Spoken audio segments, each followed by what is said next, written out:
Your personality decides how people treat you, and your confidence decides how far you go. In every room you enter, whether it's at work, in public, or even online, people are making silent judgments within seconds. They notice the way you stand, the way you speak, and the way you respond under pressure. These details may seem small, but together, they decide whether you are respected, ignored, or remembered. Your daily actions dye the perception others hold of you, and more importantly, the way you see yourself. Most people wait for confidence to arrive like a gift, but Stoicism teaches us that strength is built through choice, not chance. Each day offers you the chance to decide, will you let the world shape you, or will you take the reins and shape the impression you leave behind? The truth is, even the smallest habits, holding eye contact, speaking with calm authority, carrying yourself with presence, have the power to change everything about the way life responds to you. And if growth, clarity, and self-mastery matter to you, then consider subscribing as a commitment to yourself, a choice to keep showing up for the person you are becoming. Because every step you take toward inner strength is a step toward a life lived with greater meaning, resilience, and freedom. When someone speaks, do you hold their gaze or let your eyes wander? Eye contact is more than a glance. It's a silent declaration of presence. To avoid it is to signal hesitation, as though you would rather not be fully seen. But to embrace it is to quietly affirm that you belong exactly where you stand. Many people find themselves looking away, not because they have nothing to say, but because being fully present under the eyes of another feels too vulnerable. It is easier to shift the gaze downward, to find comfort in the floor, than to risk being read or judged. Yet it is precisely in that space of vulnerability that confidence begins to take shape. The Stoics believed that strength does not come from avoiding life's discomforts, but from leaning into them. Seneca wrote, "We are more often frightened than hurt, and we suffer more in imagination than in reality." The nerves that arise when you hold someone's gaze are not signs of weakness, but signs of growth. They tell you that you are crossing into the territory where change actually happens. Consider the last time someone met your eyes with steady calmness. You likely felt they were listening in a way few people do, as if their focus wrapped around you and the words you spoke mattered. Now think of the opposite experience, speaking to someone who constantly looked away, distracted, perhaps even shifting uneasily. You felt dismissed, unseen, perhaps even doubted. The difference is not in the words spoken, but in the presence communicated. Eye contact is not just about looking at another person. It is about showing that you are willing to be fully present with them. It reveals something not just about how you view them, but about how you view yourself. When you meet another's eyes with composure, you are telling the world, "I respect myself enough to be seen." Of course, no one begins with unshakable calm. At first, the practice may feel forced, even unnatural. Your heartbeat may quicken, and your mind may rush to escape the moment. Yet this is the very crucible in which confidence is formed. Epictetus reminded us, "No man is free who is not master of himself."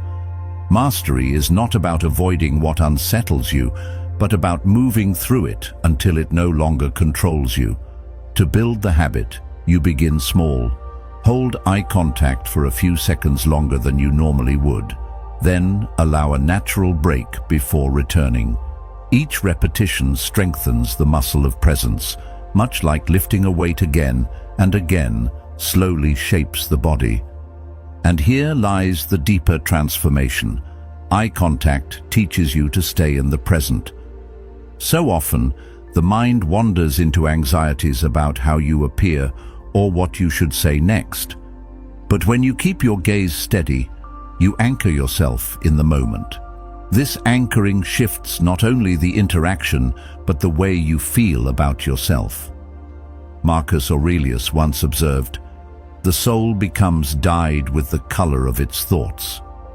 By training yourself to think, "I can be here fully, without escape," you begin to dye your inner state with steadiness, and that steadiness radiates outward into every conversation, every meeting, every silent encounter with another human being. There is also something magnetic about presence. People are naturally drawn to those who make them feel seen. It is not the loudest voice in the room that commands the deepest respect, but the one who listens with complete attention.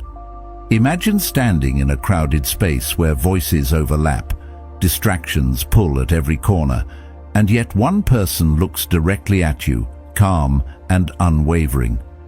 In that instant, the noise around you fades because their focus has created a pocket of stillness. This is the subtle yet powerful influence of eye contact. It does not demand attention, it invites it. Over time, the act of holding someone's gaze reshapes not only how people see you, but how you see yourself. You begin to notice that you no longer shrink back or doubt whether you belong in a room. You walk into a meeting, lift your eyes, and let them meet another's without hesitation. And in doing so, you silently declare your worth. It is important, of course, to balance confidence with warmth. Prolonged, unbroken staring can feel unsettling, even confrontational. Confidence is not found in force, but in presence. The goal is not to overpower, but to connect. A steady gaze combined with a calm expression, perhaps softened by the recognition of the other's humanity, communicates respect as much as it does strength. True confidence always walks alongside humility. Aristotle once suggested, "Knowing yourself is the beginning of all wisdom." To know yourself is to understand that strength without empathy is emptiness. The gaze should not be a weapon, but a bridge. This practice does more than shape your social interactions. It strengthens your inner foundation. Each time you resist the urge to look away, you teach yourself resilience. You are telling yourself that discomfort does not have to dictate your actions. In daily life, this becomes a habit of courage. You stop flinching in conversations. You stop hiding in the background. You begin to feel a quiet certainty that your presence is enough. This self-respect builds a kind of confidence that no praise or rejection can shake, because it comes from within, not from the shifting judgments of others. It is worth remembering that the world is always watching, even when you do not realize it. Strangers notice the way you meet their eyes at the store, colleagues notice the way you hold yourself during a discussion, and friends notice whether you are truly listening or only half present. Each of these small encounters shapes the impression you leave behind, and impressions, though invisible, have real consequences. They decide whether doors open or remain closed. To practice eye contact, then, is not merely about social polish. It is about aligning the inner self with the outer world in a way that projects integrity. The Stoics would argue that external things, praise, blame, judgment, are outside our control. What lies within our control is the choice to show up with dignity. Eye contact is one of the simplest ways to exercise that choice. When you greet someone's gaze, you remind yourself, "I do not control what they think of me, but I do control how I carry myself." That awareness, repeated day after day, becomes unshakable strength. Plato expressed it simply, "The first and best victory is to conquer self." To look another in the eyes is a small victory, but one that leads to greater ones. So let the practice begin here, in the ordinary interactions of your day. When you speak to a colleague, lift your eyes. When you pay the cashier, meet their gaze with calmness. When a friend confides in you, show them that their words matter by holding their eyes without distraction. These moments, though small, accumulate into transformation. Confidence does not come in grand declarations. It is built in these subtle, quiet choices repeated daily. Over weeks and months, you will feel the shift. People will respond differently, leaning closer, listening longer, trusting more. But perhaps the greater change will be internal. You will notice that you carry yourself with less doubt, that you no longer retreat from being noticed, that you feel at ease in your own presence. That is the true reward, not simply the respect of others, but the respect you learn to give yourself. Eye contact becomes more than a skill. It becomes a way of living with openness, courage, and truth. In the end, the power of eye contact is not in the eyes themselves, but in what they represent: a willingness to be seen, fully and without disguise. To practice this daily is to train yourself in confidence, connection, and authenticity. It is to honor both yourself and those you meet. And when you live with this kind of presence, you will find that the world begins to respond differently, not because it has changed, but because you have. The nerves that stop you from holding eye contact are the same ones that silence your voice.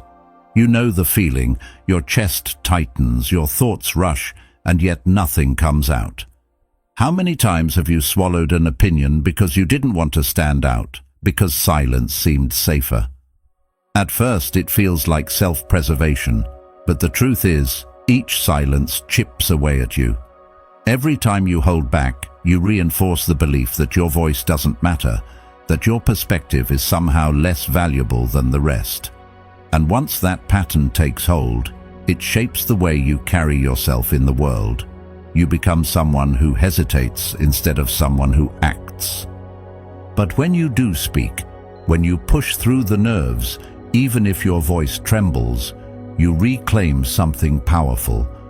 You remind yourself that your words have weight, that they deserve to be heard. It's not about dominating conversations or trying to be right every time. It's about stepping into the space you already belong to. Carl Jung once said, "The privilege of a lifetime is to become who you truly are, and part of becoming is allowing your thoughts to exist outside of your mind, unfiltered, real, and vulnerable." Silence may feel like safety, but in reality, it hides you from yourself. Consider how many opportunities are lost because of the decision to remain quiet. The meeting where you had a great idea but told yourself it wasn't polished enough. The moment among friends where everyone agreed on something you knew was wrong, but you chose not to rock the boat. Each of these moments is small on its own, yet together they create a life of avoidance. Epictetus warned, "How long are you going to wait before you demand the best for yourself?" The best version of you cannot exist in silence. It only emerges when you begin to trust your own voice, even when it feels uncomfortable. The discomfort is not a sign to retreat. It's a signal that growth is near. When your heart races before speaking, it is your body telling you that you are about to break a boundary you've lived with for too long. You can choose to let the fear control you, or you can step into it and discover how much stronger you become on the other side. Growth never feels calm or easy. It burns, it shakes, it unsettles, but that burn is the fire that forges character. Seneca once wrote, "It is not because things are difficult that we do not dare. It is because we do not dare that they are difficult." Speaking your truth is the dare you owe yourself. When you share your opinion, something subtle shifts. People may not always agree, but they notice that you are willing to stand by your beliefs. And over time, that willingness builds respect. You stop being seen as someone who merely follows, and you begin to be recognized as someone who can think, contribute, and lead. Leadership does not always mean authority over others. It often begins with the courage to stand up for yourself. And when you do this consistently, others start to lean toward your presence because authenticity is magnetic. But let's be clear, speaking your opinion does not mean being harsh or dismissive. Confidence is not aggression. The goal is not to win every argument, but to exist truthfully in the space you occupy. Aristotle once said, "The self-controlled person is free." When you speak with calm steadiness, when your voice is clear but respectful, you embody this freedom. You are no longer chained to the fear of rejection or judgment. Instead, you become someone who commands respect without demanding it. Think of the ripple this creates in daily life. In a workplace, your willingness to speak up positions you as someone who can contribute more than silent agreement. Your colleagues begin to associate your presence with clarity and ideas. In personal relationships, your honesty deepens the bond because it tells others you are real, not a mask. People crave authenticity, and when you provide it, you give them permission to do the same. What starts as a small act of courage in your own life becomes a spark that lights others. Of course, not every time you speak will be met with approval. Disagreement is inevitable, and rejection is part of being human. But what matters more, temporary disapproval or living a lifetime of holding yourself back? Marcus Aurelius reminded us, "If it is not right, do not do it. If it is not true, do not say it." Speaking with integrity means you won't always be popular, but you will always be aligned with yourself. And this alignment is where confidence grows roots. Many people wait until they have the perfect words before speaking, as if only flawless expression deserves to be heard. But confidence doesn't come from perfection. It comes from authenticity. Your words don't need to be polished to be meaningful. They need to be honest. When you release yourself from the pressure of saying everything perfectly, you find that people don't remember exact sentences. They remember the conviction behind them. They remember how you made them feel. And this is where your delivery matters. If you want your words to carry weight, you must embody them. Speak at a steady pace. Breathe calmly. Look at the person you're addressing instead of letting your eyes scatter. These small physical details carry as much impact as the content itself.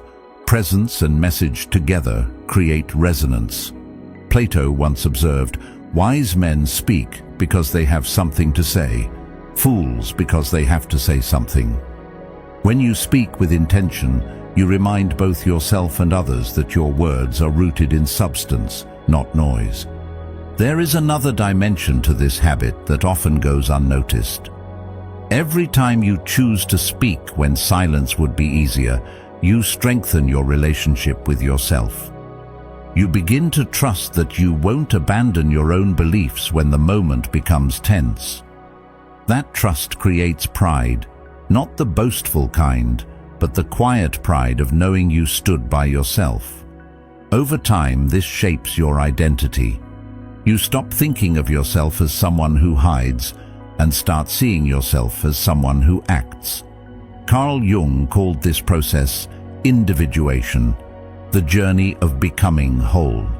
And you cannot become whole by silencing your voice. Imagine what happens when this habit spreads into every corner of your life. You become someone who is not afraid of discomfort. You stop avoiding difficult conversations. You no longer rely on others to validate your perspective because you've built the muscle of speaking it. And in doing so, you inspire those around you to step into their own truth. Leadership, connection, authenticity, all of it begins with the decision to stop hiding. There will always be a moment before you speak when doubt whispers. Your mind will tell you it's safer to stay silent, that the risk is not worth it. But each time you ignore that whisper and speak anyway, you weaken its hold. Over time, the hesitation fades, and what once felt terrifying becomes second nature. That is how growth works. Yesterday's fear becomes today's habit, and each habit becomes part of who you are. So the next time you feel your throat tighten and your words hesitate at the edge, remember this. The discomfort is not a warning to stop. It is proof you are on the edge of growth. Speak anyway. Speak with clarity, with honesty, with respect.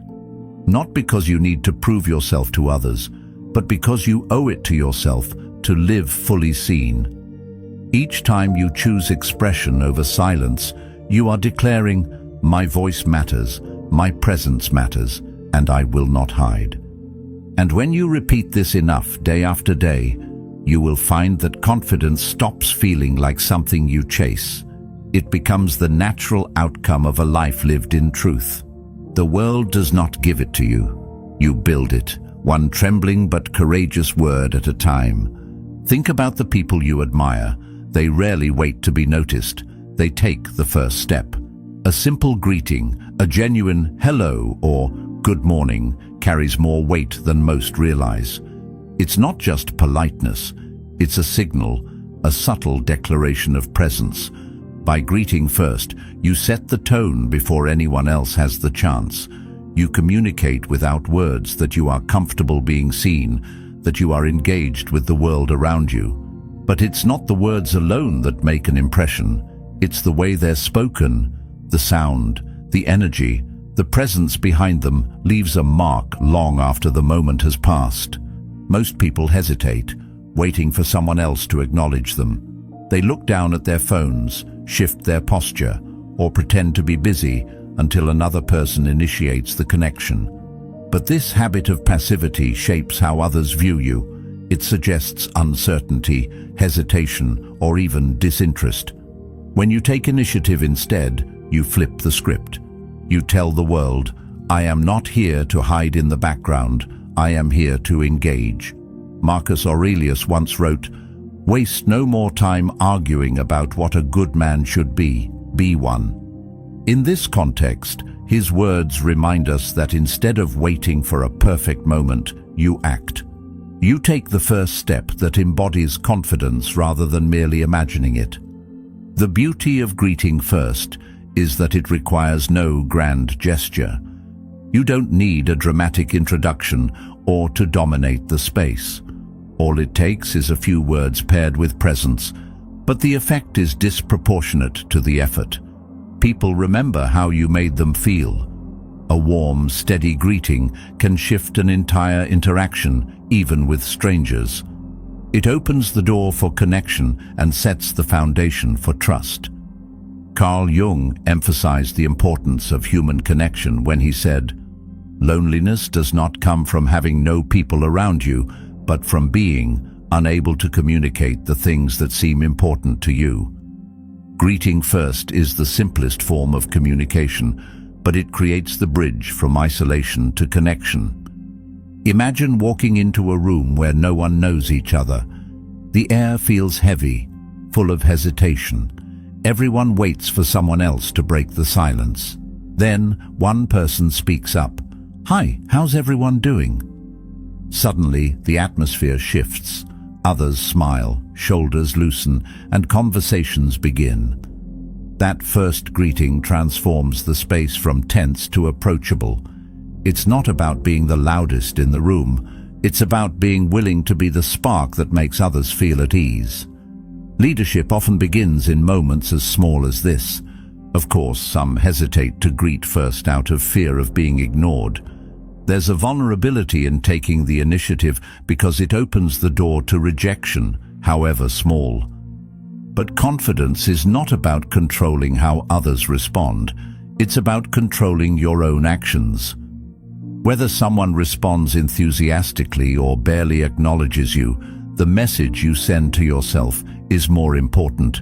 You are capable of initiating, of taking space, of stepping forward.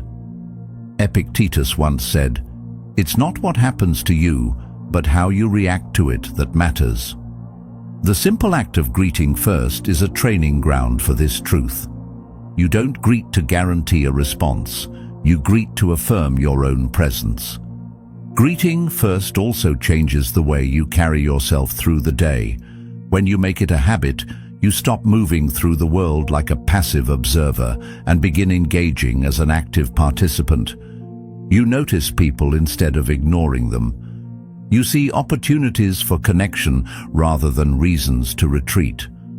Over time, this attentiveness sharpens your awareness and reduces the grip of social anxiety, because your focus shifts outward rather than being trapped in your own head.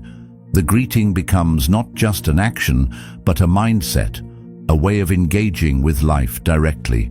But the quality of your greeting matters. A hesitant mumble or a distracted nod can do the opposite of what you intend. The goal is not to force interaction, but to deliver a greeting that feels real. A clear voice, a steady look, and a slight smile are often enough. These elements communicate both warmth and confidence. They say, "I see you, and I'm comfortable being seen." Aristotle once noted, "Pleasure in the job puts perfection in the work." In the same way, a genuine enjoyment in acknowledging others brings a natural perfection to something as simple as saying hello. In workplaces, greeting colleagues first can transform dynamics. Instead of sitting silently at your desk waiting for someone to engage, you walk in with a simple acknowledgement, and the environment becomes more collaborative. Over time, you are remembered as someone approachable, dependable, and present. In personal relationships, initiating greetings fosters closeness. Friends and loved ones notice consistency in how you show up, and that consistency builds trust. Even in everyday settings, a cashier, a neighbor, someone you pass on the street, a greeting changes what could have been a moment of indifference into one of shared humanity. There's also an element of subtle leadership in greeting first. The person who takes initiative in small ways is often seen as someone who can take initiative in larger ones. People begin to associate you with positivity, with reliability, with being the one who sets the tone rather than waiting for it. Leadership isn't always about making decisions in crisis. Sometimes it's about showing up in small, consistent ways that shape the atmosphere around you. The practice of greeting first also strengthens resilience. When you initiate, you are reminded daily that courage often comes in small doses. You don't always need to confront massive fears to build confidence. You simply need to practice stepping into the light when you would rather stay hidden. Seneca captured this perfectly. Begin at once to live, and count each separate day as a separate life. Each greeting is a small act of living fully, of refusing to wait for permission to exist. In time, this habit becomes part of your identity. You no longer wonder whether you belong in a room or if others will accept you. You greet first because it is who you are. Someone who engages, someone who connects, someone who leads with presence. And with each repetition, you reinforce this identity not only in the eyes of others, but in your own. The change is subtle but profound. You begin to carry yourself with the quiet assurance that you can face the world openly. It is worth remembering that you don't need to force conversation after every greeting. A simple acknowledgement can be enough. Sometimes the most powerful message lies in brevity.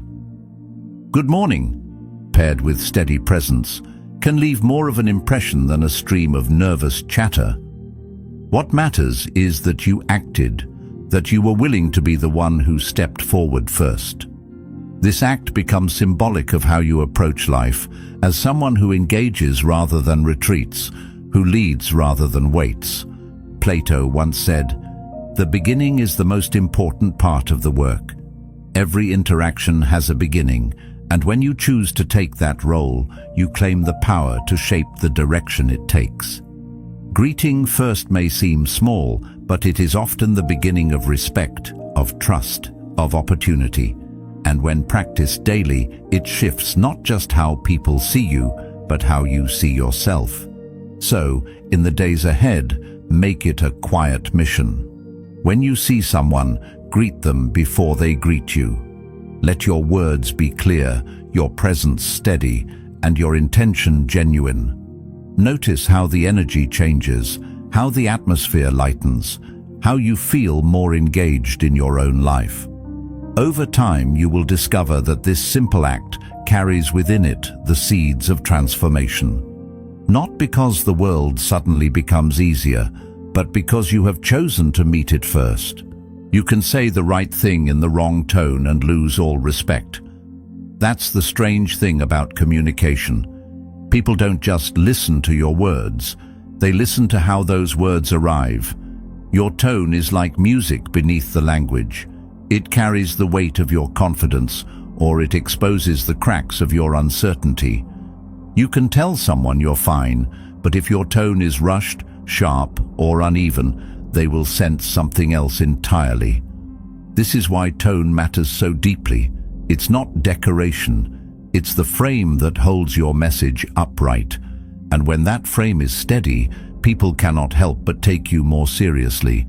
But tone doesn't stand alone. It is supported by posture, by breathing, by the way your body delivers your presence into the room. Think of the last conversation that left a mark on you.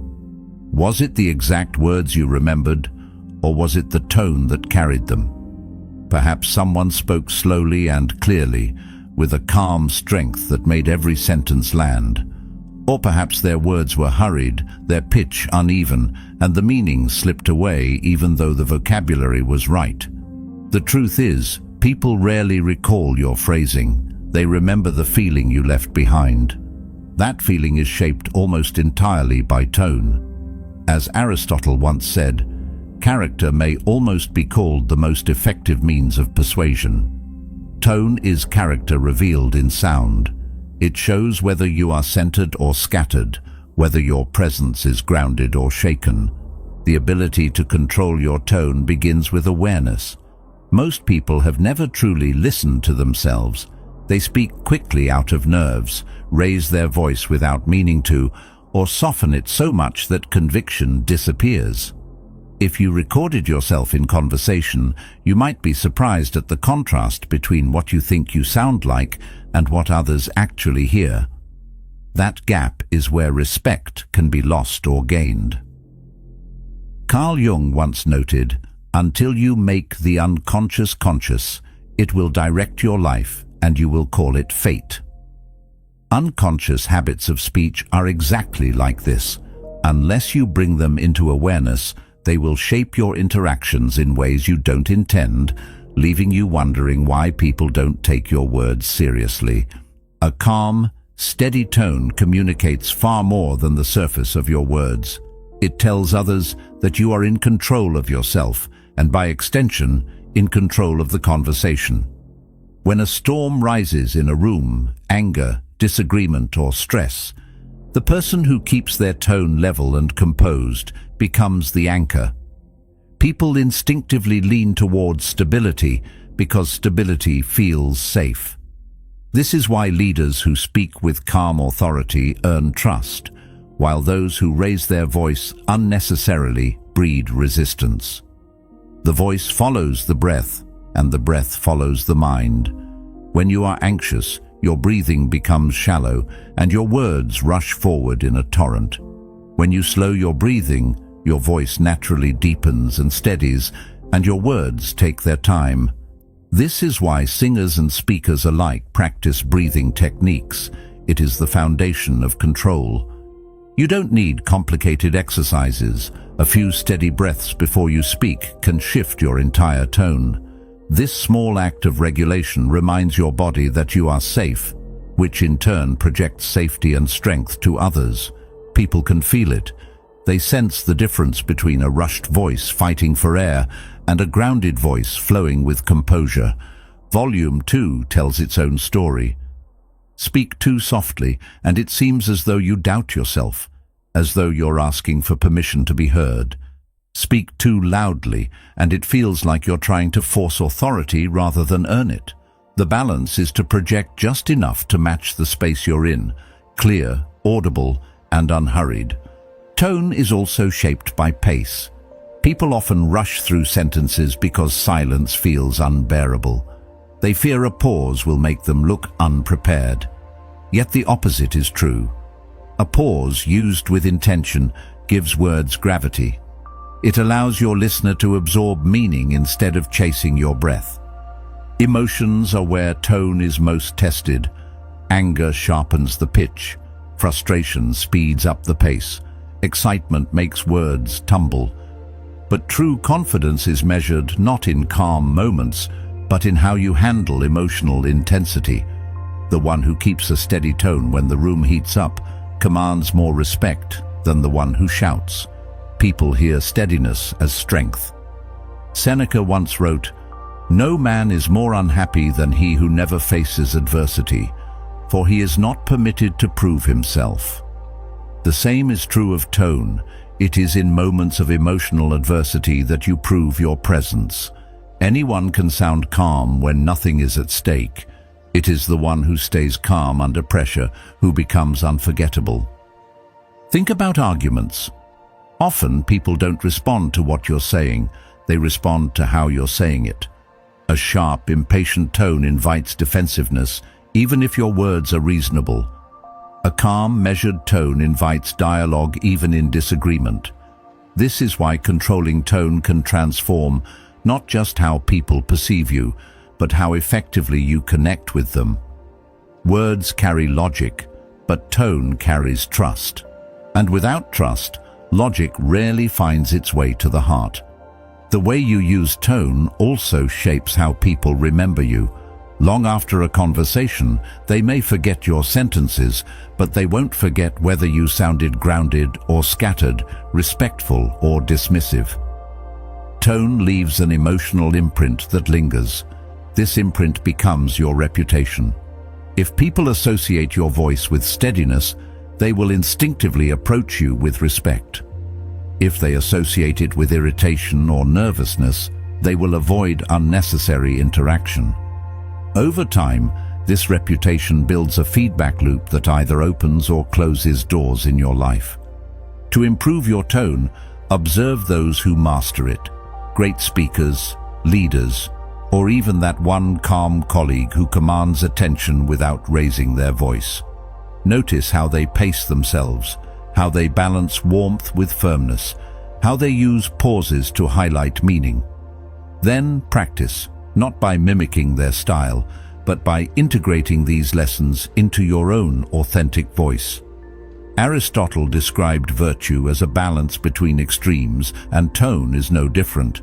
Too flat and you sound disinterested, too erratic and you sound unstable. The balance is where credibility lives. Tone is not about stripping away emotion, it is about guiding it. People connect with warmth, with enthusiasm, with conviction, but they also trust steadiness, clarity, and composure. To control your tone is to strike this balance, where authenticity meets discipline. You are expressive but not chaotic, firm but not harsh, calm but not lifeless. Carl Jung explained, "In all chaos there is a cosmos, in all disorder a secret order." Your tone, when controlled, creates that secret order in communication. It transforms chaos into clarity. Over time, controlling your tone also shapes your inner life. When you discipline your voice to remain steady, you teach your mind to stay steady as well. The external habit rewires the internal state. This is why practicing tone is more than a social skill. It's a path towards self-mastery. Each time you pause before reacting, each time you slow your voice instead of raising it, you are reminding yourself that you control how you show up in the world. You cannot always control others, but you can control your tone, and that makes all the difference.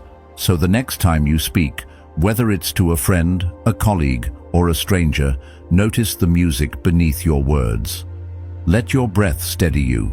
Let your pace slow enough for meaning to land. Let your volume match your conviction, not your insecurity.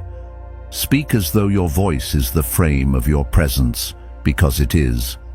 When you do this often enough, people will not just hear you, they will feel you, and that is where respect begins.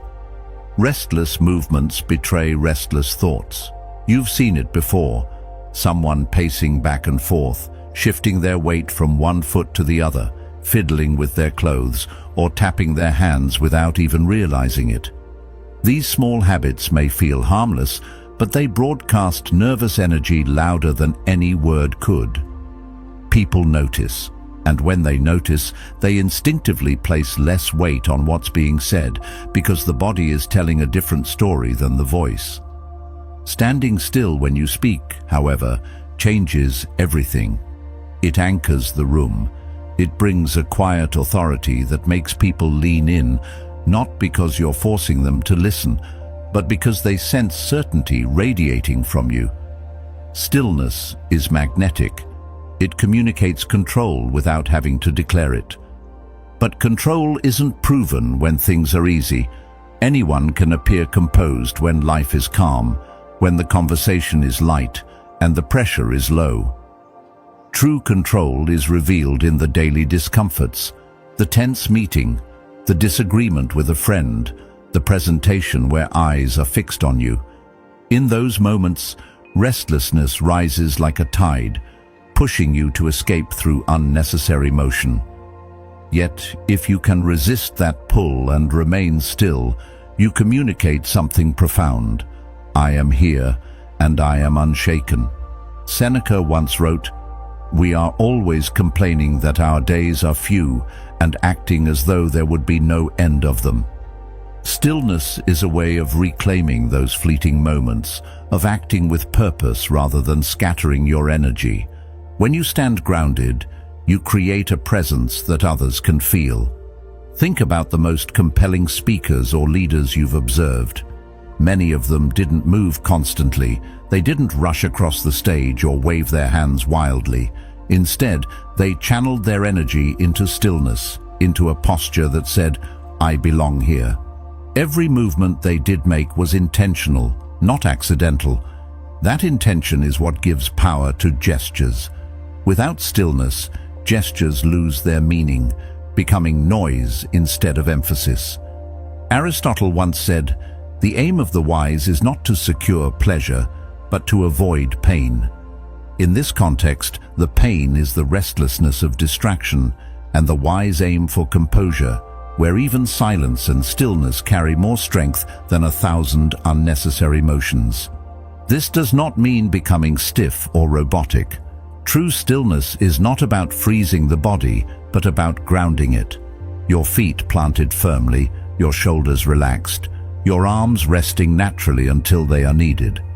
From this place, when you do choose to move, a step forward, a deliberate hand gesture, it amplifies your words instead of fighting them. The body becomes an ally to your message rather than a saboteur. It's not absence of movement that creates presence, but purposeful movement born out of restraint. There is also a psychological effect at play. When you keep yourself physically grounded, your mind follows. Nervousness often manifests in restless movement, and by controlling the body, you calm the mind. The two feed into each other. A still posture sends signals of stability to your nervous system, reducing the sense of urgency or panic. It's a feedback loop. Stillness outside creates stillness inside, and stillness inside reinforces stillness outside. This is why stillness is more than a communication technique. It is a discipline of presence. Marcus Aurelius reflected, "You have power over your mind, not outside events. Realize this, and you will find strength." To stand still in the middle of pressure is to embody this truth. You demonstrate to yourself and to everyone watching that your mind rules the moment, not the circumstances. Now imagine how this translates into daily life. You're in a discussion where emotions are rising. Most people would cross their arms, shift their weight, or let their body betray their agitation. But you, by remaining grounded, instantly change the dynamic. Others sense your calm, and it draws them back from the edge. Or picture yourself giving instructions at work. If you fidget or pace, your authority is diluted. But if you deliver the same words while rooted in stillness, they carry a different weight. People don't just hear your instructions, they trust them, because steadiness is contagious. It signals reliability in a world that is often chaotic.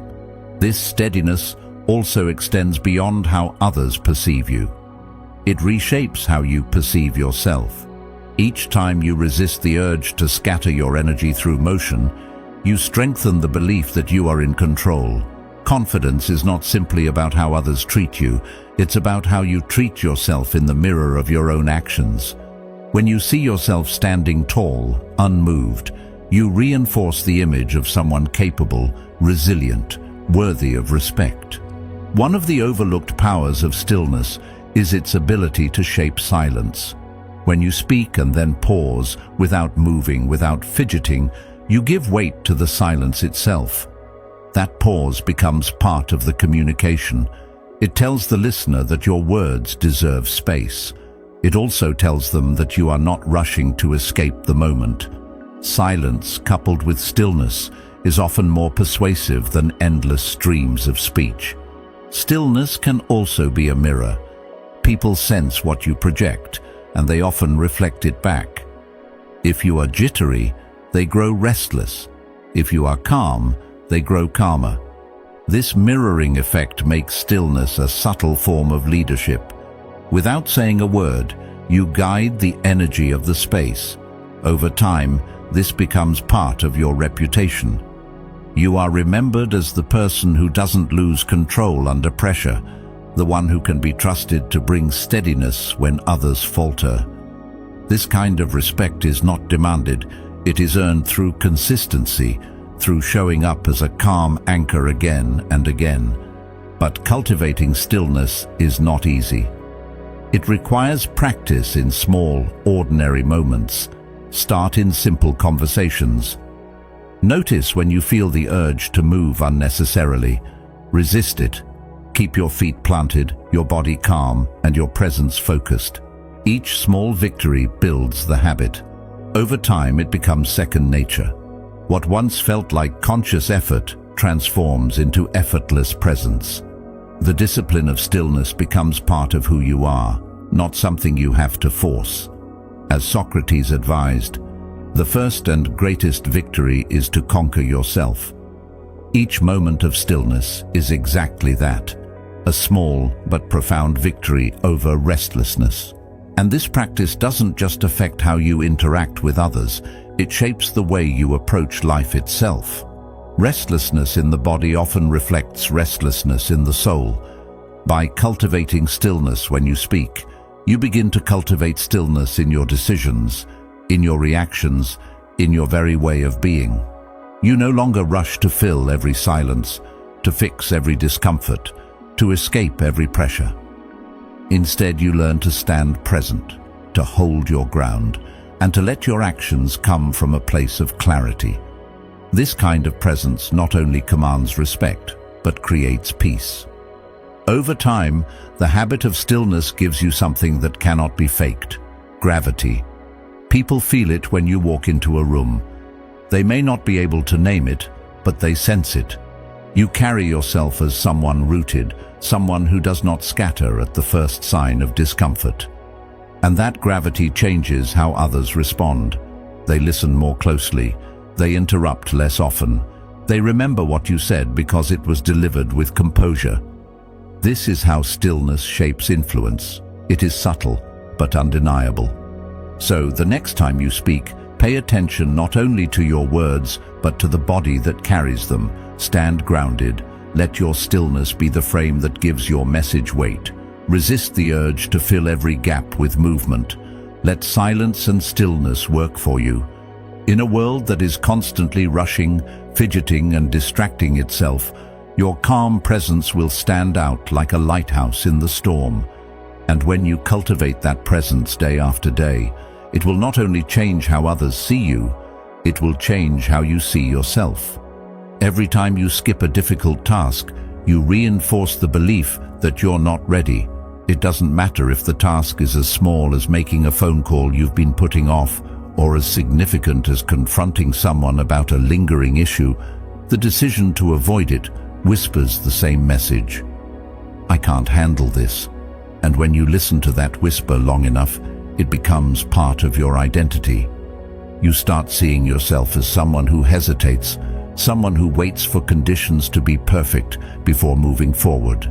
Yet the truth is, perfection never comes. Each moment you avoid something uncomfortable, you give power to fear.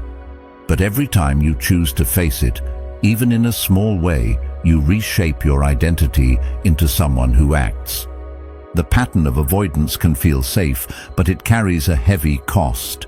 What begins as one skipped conversation or one delayed responsibility quietly multiplies. Before long, avoidance bleeds into every area of life. You stop trying new things because they feel overwhelming. You silence your voice in groups because speaking up feels risky. You hold back from opportunities because the possibility of failure looms too large.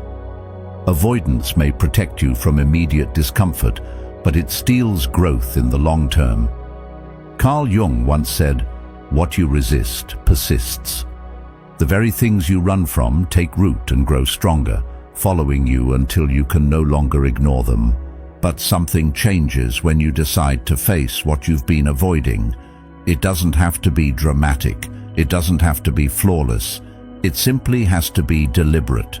Each act of facing a fear or completing a task you've resisted is a declaration of strength. It sends the opposite message.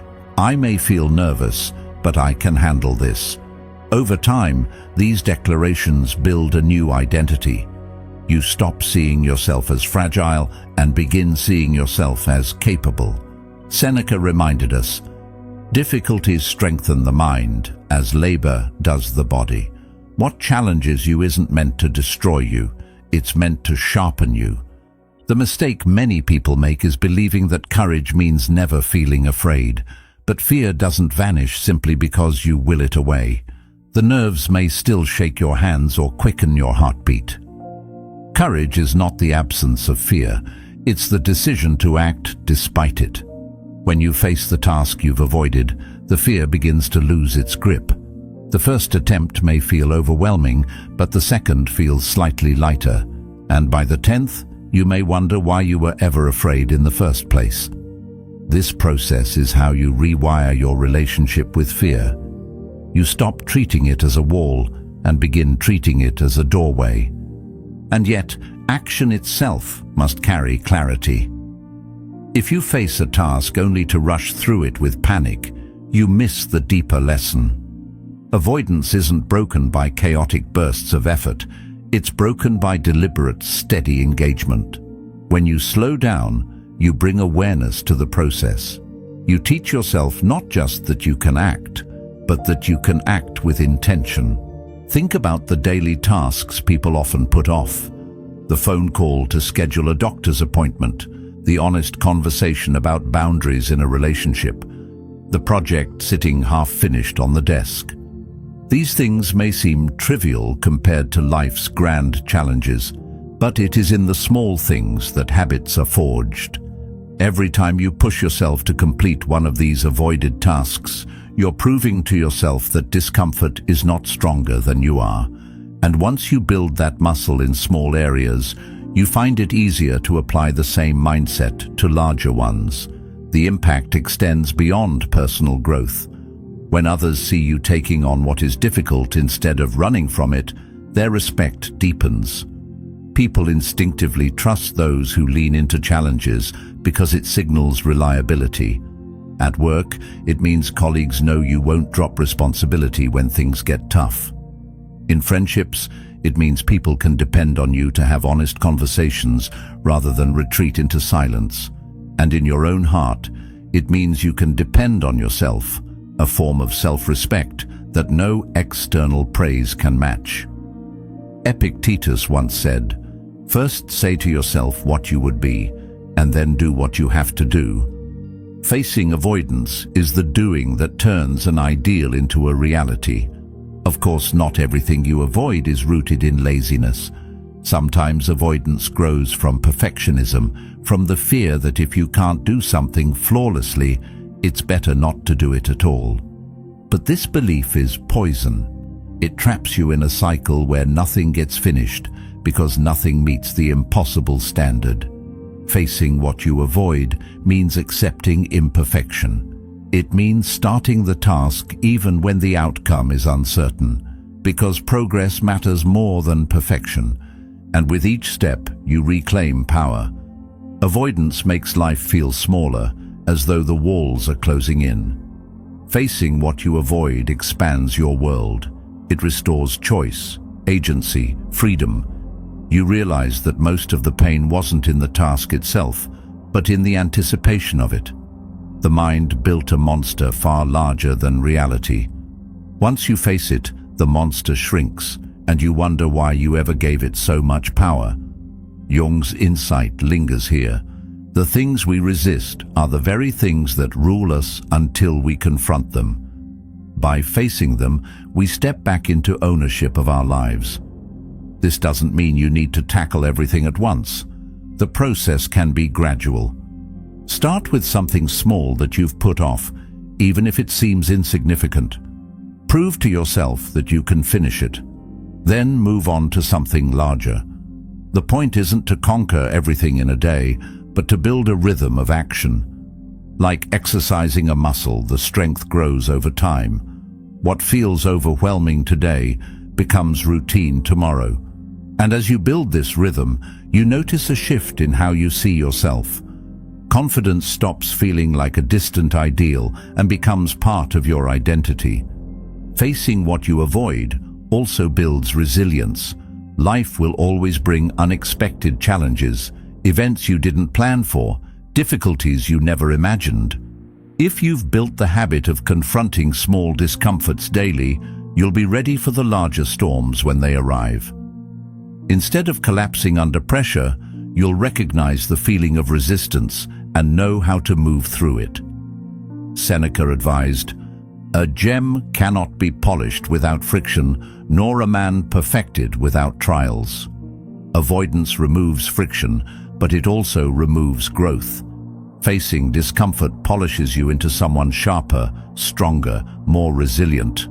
The effect is transformative. You begin to carry yourself differently, not with arrogance, but with quiet assurance. You know that no matter what challenge appears, you will meet it. And others sense this. They see it in the way you stand, in the way you speak, in the way you take action without flinching. Respect grows naturally because people trust those who trust themselves, but the deepest change is internal. You begin to live with less regret because you no longer let fear dictate your choices. You create momentum, and that momentum becomes confidence. So what happens when you slow down, face what you've been avoiding, and do it with clarity? You step into alignment with the person you've always wanted to be. You stop living as a shadow of your potential and start embodying it. Avoidance shrinks your world, but action expands it. And once you've experienced that expansion, you'll never want to go back. The invitation is simple. Pick one thing you've been avoiding and face it today. Don't wait for courage to arrive fully formed. It will grow in the act itself. Each time you choose to face instead of avoid, you write a new line in the story of who you are becoming. And over time, that story will not be about hesitation, but about strength. Speaking slower forces your words to land. It takes what might otherwise rush past unnoticed and gives it weight, depth, and gravity. When you slow down, you tell the listener that what you're saying matters enough to breathe through, to let it settle, to give it room. It demands attention, not through force, but through rhythm. There's a natural authority that emerges when you are willing to take your time. It signals that you're not rushing to escape the silence, that you're not desperate to get the words out before they vanish. Instead, you're grounded, calm, and intentional. Speed betrays nerves, but slow, steady pacing reveals composure. And in that composure, people sense confidence. The nervous speaker often believes that by speaking quickly they'll come across as sharp, informed, or impressive. But speed rarely gives that impression. Instead, it communicates that you're unsettled, that your thoughts are running ahead of you, that you're trying to outrun your own anxiety. On the other hand, when you pause between sentences, when you allow words to breathe, it transforms not just how others hear you, but how you hear yourself. A slow pace lets you connect with your own thoughts as they move outward. Think of a great leader, storyteller, or teacher you've listened to. Chances are they didn't bombard you with rapid sentences.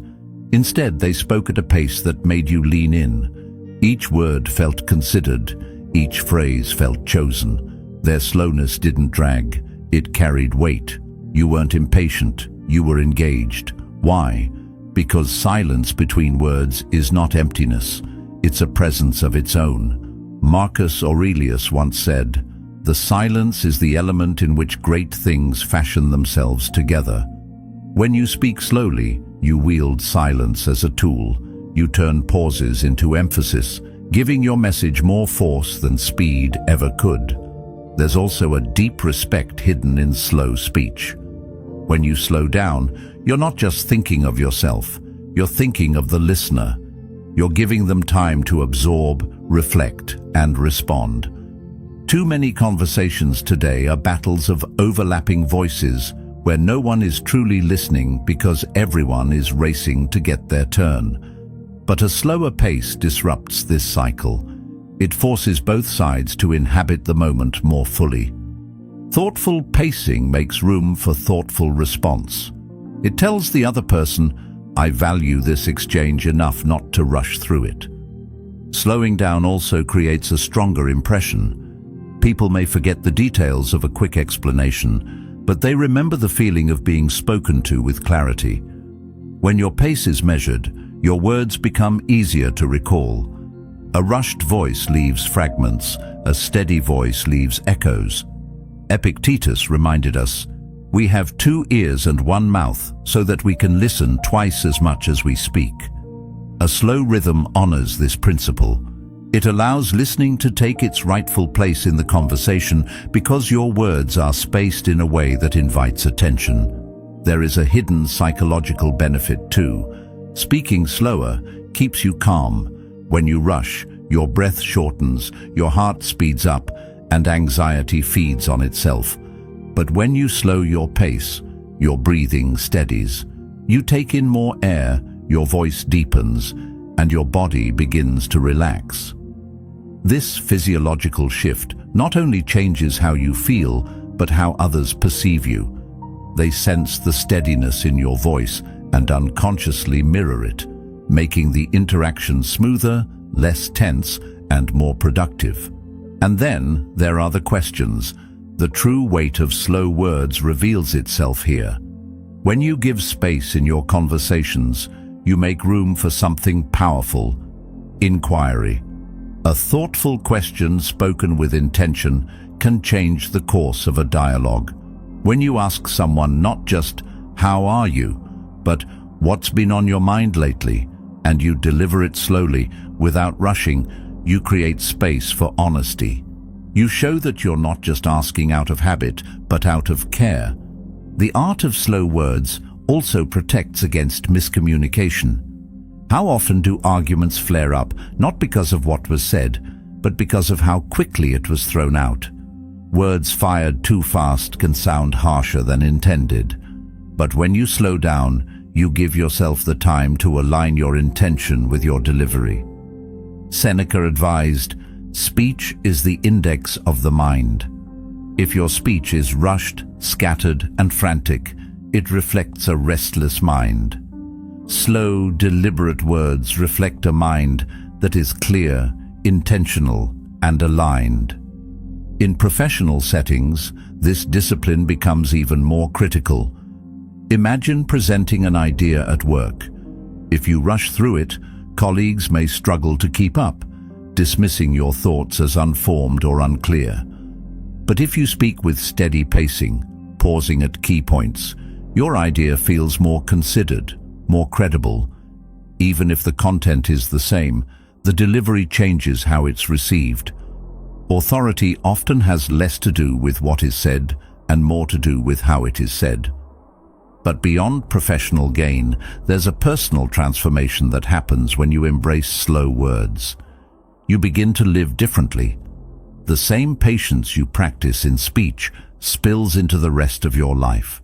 You stop rushing through meals, through conversations, through experiences. You start noticing details you once overlooked. Speaking slowly becomes more than a communication habit. It becomes a way of being present. As Aristotle observed, patience is bitter, but its fruit is sweet. The patience of slowing down your words yields the sweet fruit of deeper presence, stronger relationships, and lasting influence. This doesn't mean you must stretch every word into a performance. The key is balance. Too much slowness becomes monotony. Too much speed becomes noise. The rhythm of slow words lies in variation, moments of deliberate pause followed by steady flow. Like music, it's the balance of sound and silence that creates resonance. When you master this, you notice that people begin to listen differently. They lean in, they stop interrupting, they give more weight to your perspective, not because you demanded it, but because you carried yourself in a way that deserved it. Influence doesn't always come from volume or speed. Sometimes it comes from the courage to slow down when everyone else is rushing. So the next time you feel your words tumbling too quickly, pause, take a breath. Remind yourself that silence is not an enemy, but a tool. Deliver your words with intention, not haste. Let them carry the weight they deserve. And as you do, you'll notice a shift, not only in how people respond to you, but in how you begin to respond to yourself. Because slow words don't just change conversations, they change identities. They turn scattered voices into steady ones, restless minds into focused ones, fleeting exchanges into meaningful ones. In a world addicted to speed, slowing down is a form of strength. And when you learn to wield that strength through your words, you begin to carry a presence that people cannot ignore. Most people listen only to reply. They wait for their turn, forming responses in their heads before the other person has even finished speaking. This kind of listening creates shallow exchanges, the kind of conversations that are quickly forgotten. But when you ask a thoughtful question, something changes. A door opens. The conversation shifts from surface-level chatter to something meaningful, something that leaves both people feeling seen and understood.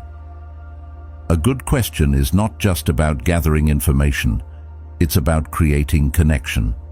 It shows that you were present enough to care about the details, to notice what matters, and to invite the other person to share more of who they are. Thoughtful questions transform interactions because they signal respect. They tell the other person, "I'm not just waiting for my turn to speak, I'm actually here with you." This kind of presence is rare, and because it is rare, it is powerful. Carl Jung once said, "Loneliness does not come from having no people around you, but from being unable to communicate the things that seem important to you." A thoughtful question creates the space for those important things to be spoken. It becomes an antidote to loneliness, a way of pulling hidden truths into the open. But asking better questions requires more than curiosity. It requires attention. You have to be willing to listen not only to words, but to tone, to pauses, to the emotions underneath. If someone tells you they've been busy, a shallow response is a polite nod. A thoughtful question digs deeper. What's been taking up most of your time? That question shows that you noticed, that you care enough to go beyond the obvious. And when someone feels noticed, they open up, they share more freely. They begin to trust that you are not just passing time, but genuinely engaged. Trust is the natural result of this practice, and trust is the currency of all strong relationships. When people believe you truly hear them, they begin to confide in you. They feel safe, because your questions show them you won't dismiss or ignore their perspective. But trust is also fragile, and it's often tested in moments of doubt. How do you respond when someone says something you disagree with? Do you rush to correct them, or do you first ask, what makes you feel that way? The latter keeps the door open, while the former slams it shut. A thoughtful question doesn't need to be complex. In fact, simplicity often works best. The goal is not to interrogate, but to invite. Asking, what was the highlight of your week? Or, what's been challenging for you lately? Turns a routine conversation into something deeper. These questions show investment without pressure. They make space for honesty without demanding it. And when people sense that freedom, they are far more likely to share what truly matters. In professional settings, asking better questions can set you apart. Instead of nodding through a colleague's challenge, you might say, what do you think would make this easier? That question shifts the focus from problem to solution, showing initiative while also empowering the other person. Leaders who ask good questions build stronger teams because they create collaboration instead of control. Aristotle observed, the more you know, the more you realize you don't know. Asking questions embodies this humility. It acknowledges that no one has all the answers, and that wisdom comes through dialogue. In personal relationships, the impact is even greater. Asking your partner, what's something you've wanted to talk about but haven't had the chance, can open a door to honesty that would otherwise remain closed. Asking a friend, what's been inspiring you lately, can deepen a bond in ways small talk never could. Questions like these communicate interest in the person's inner world, not just their outer circumstances. They say, you matter enough for me to want to understand you fully. But asking better questions is not only about others, it also shapes you. When you practice curiosity, you become less self-centered, less consumed by your own thoughts.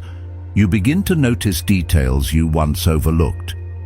You train yourself to listen with more patience, more depth, more empathy. Epictetus taught, it is impossible for a man to learn what he thinks he already knows. Questions remind you to stay open, to resist the illusion of certainty. They transform conversations into lessons, each exchange an opportunity to grow in understanding. There's another layer to this. Asking thoughtful questions doesn't just strengthen relationships, it also reveals character. The questions you ask show what you value. If your questions are always about surface-level things, people will see you as someone who skims the surface. But if your questions reflect depth, people will feel your depth. Of course, asking better questions also requires knowing when not to ask. Not every silence needs to be filled. Sometimes the most thoughtful question is simply holding space for the other person to speak at their own pace. Marcus Aurelius wrote, "Learn to be indifferent to what makes no difference. Not every detail requires a probe. Good judgment means knowing which threads to follow and which to let pass. The key is discernment, asking because you care, not because you're curious for curiosity's sake." One of the hidden benefits of asking thoughtful questions is how it builds reciprocity. When you show genuine interest, people are more likely to show interest in return. Conversations become balanced, not one-sided. Over time, this reciprocity strengthens the bond. People remember the ones who asked them questions that made them think, that made them feel understood. Long after they forget the details of what was said, they remember the experience of being listened to. There is also power in asking questions of yourself. When you reflect at the end of the day and ask, "What did I avoid today and why?" Or, "What did I learn from this moment?" you grow in self-awareness. Jung observed, "Your visions will become clear only when you can look into your own heart." Asking yourself the right questions brings clarity. It forces honesty. It transforms your relationship not only with others, but with yourself. In the end, the practice of asking better questions is about presence. It's about showing up in conversations as someone who isn't distracted, someone who isn't just waiting for their turn. It's about giving others the rare gift of being truly heard. And in doing so, you build trust, respect, and connection that no amount of clever words can replace. So, the next time you find yourself in a conversation, resist the urge to prepare your reply before the other person has finished. Listen. Let their words land. Then ask a question that shows you were truly there. It doesn't need to be perfect, it just needs to be real.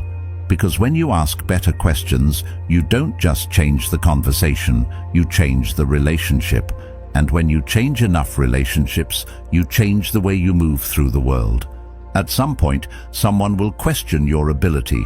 It could be subtle, hidden in a doubtful glance or an offhand comment, or it could be direct, spoken plainly for everyone to hear. In that moment, your instinct might be to shrink back and avoid the tension, or on the other extreme, to lash out and defend yourself with anger. Yet neither silence nor aggression builds real confidence. True strength shows itself in calm persistence. It isn't loud, it isn't frantic, and it doesn't beg for approval. It proves itself through steady action, repeated until even the harshest critics have nothing left to say. Doubt from others can sting because it touches a nerve we all carry. The fear that maybe they're right, maybe we're not ready, maybe we're not capable. That voice in the back of your mind, already whispering, suddenly finds support from the outside. But this is where identity is shaped. If you let doubt dictate your choices, you live smaller. If you learn to hold your ground, you grow larger, stronger, and more sure of yourself. Carl Jung once said, "The world will ask you who you are, and if you do not know, the world will tell you." When others doubt you, it is the perfect test of whether you know who you are, or whether you're waiting for the world to define it for you. There is a choice in every moment of doubt.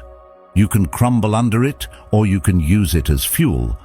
Those who shrink in the face of doubt often begin to play it safe. They avoid risks, silence their ideas, and hide their ambitions. But those who hold their ground move differently. They recognize that someone else's doubt does not define reality. It merely reflects that person's perspective, limited by their own fears and assumptions. Seneca observed, "It is not the man who has too little, but the man who craves more, that is poor." Applied here, the craving for constant validation leaves us poor in spirit. But when you release that craving and stand steady in your own conviction, you become rich in confidence. It's worth remembering that people often doubt what they do not understand. Sometimes they doubt because they have never seen someone do what you're attempting. Other times they doubt because your effort reminds them of their own lack of effort. And still at times they doubt simply because they cannot imagine themselves in your position. None of this has to do with your actual ability. Marcus Aurelius reminded himself, "Everything we hear is an opinion, not a fact. Everything we see is a perspective, not the truth." Doubt is only a perspective. Your task is to continue proving truth through your action. Proving yourself doesn't mean launching into long speeches or trying to persuade skeptics with words. It means consistency. Day after day, effort after effort, you build evidence. Slowly, you silence the room, not because you demanded belief, but because reality could no longer be denied. That is the quiet power of persistence. When others hesitate, when others freeze, you keep moving. And in time, people begin to see you differently, not as someone chasing validation, but as someone who earns it through reliability. The ability to hold your ground in doubt is also tied to self-mastery. If you've already decided who you are, then doubt has less influence. It may sting, but it does not derail you. The critic outside cannot shake the conviction inside. This is why clarity of values and purpose is so important. When you know why you are doing what you are doing, when you have aligned it with who you want to become, outside noise becomes background. You may hear it, but you no longer live by it. Think about the power of calm in tense moments. When someone doubts you publicly, people are watching. Not just what you say, but how you carry yourself. If you grow defensive, it signals insecurity. If you explode in anger, it signals fragility. But if you remain calm, steady and assured, you signal strength. You're showing that your confidence isn't fragile, that it doesn't depend on universal agreement. And credibility matters because it outlasts the moment. Words fade, but results remain. A person may doubt your ability today, but 6 months from now, if you've acted consistently, their opinion becomes irrelevant. They may never admit they were wrong, but you won't need them to. By then, you will already have proven it to yourself. That's the real win. Not forcing others to believe in you, but building belief in yourself through proof of action. There's also something freeing about no longer fearing doubt. When you accept that people will question you, you stop trying to prevent it. Instead, you prepare yourself for it. You learn to welcome it as part of the process. Plato once observed, "The measure of a man is what he does with power," and doubt is, in its own way, a form of power. It has the potential to stop you, but how you respond determines whether that power is destructive or strengthening. Of course, doubt doesn't only come from others. Often the harshest critic is inside your own mind. You may start projects, but hesitate halfway through, wondering if you're truly capable. You may question whether you deserve opportunities or whether you're qualified to pursue them. This inner doubt can be even louder than external criticism, but the strategy is the same. Hold your ground. Take the next step anyway. Keep moving through the resistance until your actions prove to yourself what your doubts denied. Facing doubt with calm persistence is also contagious. Others notice. They may begin by doubting you, but in time, they'll turn to you when hesitation grips them. Why? Because you've built a reputation as someone who doesn't crumble under pressure.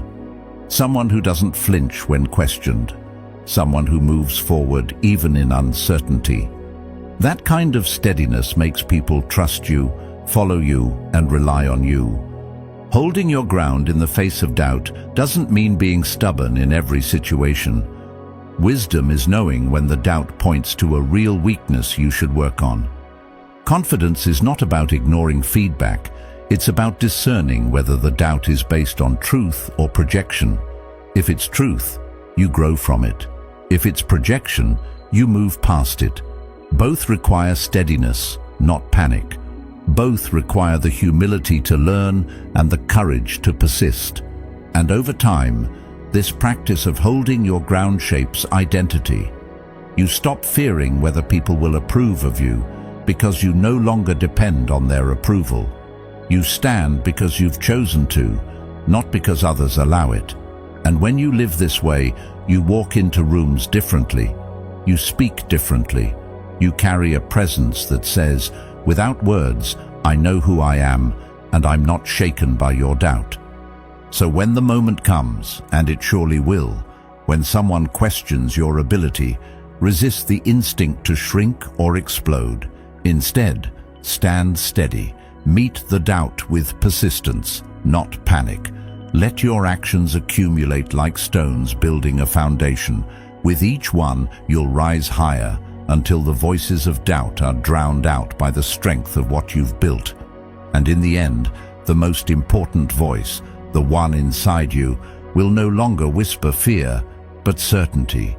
Because you will have proven to yourself above all that you can hold your ground. There are moments in life when a room falls silent, when eyes shift from one person to another, waiting for someone else to move first. It could be as simple as deciding where to eat, or as serious as steering a group through a challenge. In those moments, hesitation spreads like a fog. Everyone waits, hoping someone else will carry the weight of action.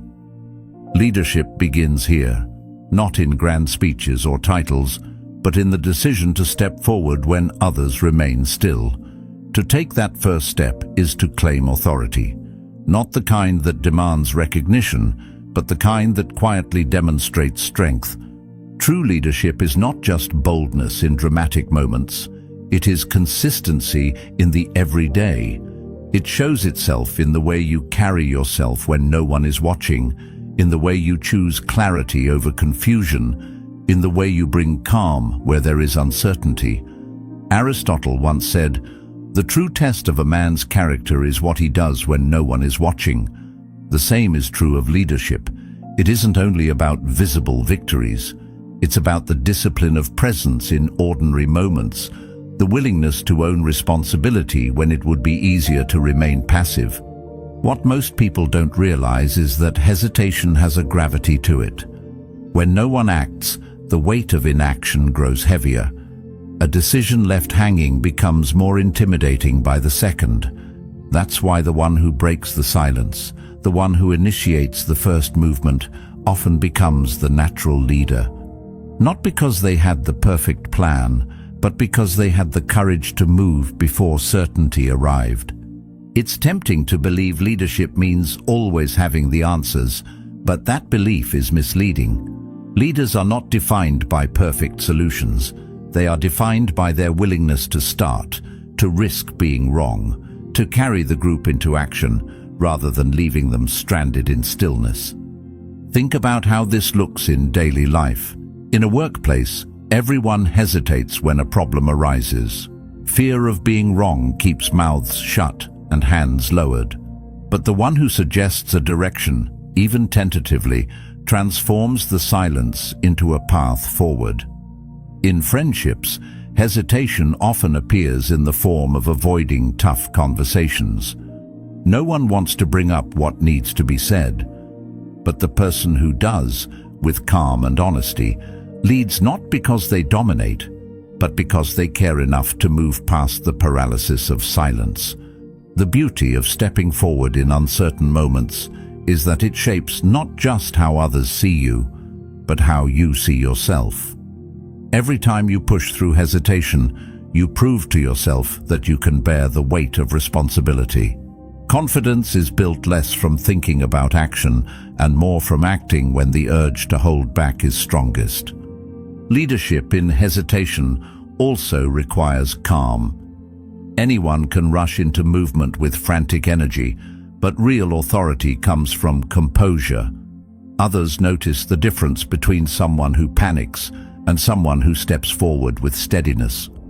Composure signals not just action, but reliability.